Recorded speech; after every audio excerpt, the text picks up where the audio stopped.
C'est quoi le problème de nos systèmes éducatifs aujourd'hui? C'est intéressant d'avoir votre avis, vous qui avez bossé là-dessus. Parce que vous faites on en parlera tout à l'heure, mais vous faites des formations, des stages aussi. Oui, oui, oui, de l'apprentissage, ça s'apprend comme n'importe quoi. La connaissance de soi s'apprend comme les maths, le foot, le tennis ou les langues étrangères, hein. Et ça devrait faire partie d'ailleurs de nos formations depuis la maternelle. Tout enfant devrait pouvoir apprendre à se connaître, à discerner ce qui se passe, ce qu'il aime, ce qu'il n'aime pas, ce qui fait sens pour lui, ce qui fait pas sens pour lui, ce qui le met en joie, ce qui le met en expansion, en générosité. Mais il aurait besoin aussi d'apprendre ce qui l'attriste, ce qui le peine, ce qui le décourage, ce qui le fout en rage et qu'il a besoin de comprendre avant que de faire payer son dépit aux autres.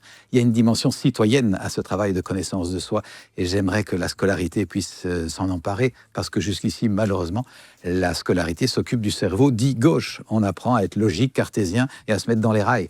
Il y a très très peu, si pas du tout, d'attention à l'intelligence émotionnelle et l'intelligence relationnelle. On n'apprend pas ça alors que c'est l'essence. On écarte ceux qui ne sont pas dans les rails, en gros, c'est ça? Oui, c'est ça, absolument. L'école apprécie l'intellectualisme, mais les gens qui sont plutôt manuels ou qui sont plutôt émotionnels ou qui sont plutôt sensibles ou créateurs, ils n'ont pas beaucoup de place. On doit rester dans les clous et c'est extrêmement appauvrissant. Et donc, on retrouve des adultes dans les salles d'attente et des thérapeutes qui essaient de savoir qui ils sont. Comment on peut améliorer ça dans un système scolaire où il y a 800 000, je crois, enfants chaque année qui arrivent dans le système scolaire? C'est énorme. En revisitant profondément le système de pensée qui a prévalu à la création de l'éducation comme elle est. L'idée, c'est pas de faire, comme disait Rockefeller, qui avait fondé les bases de l'éducation aux États-Unis il y a plus de 100 ans.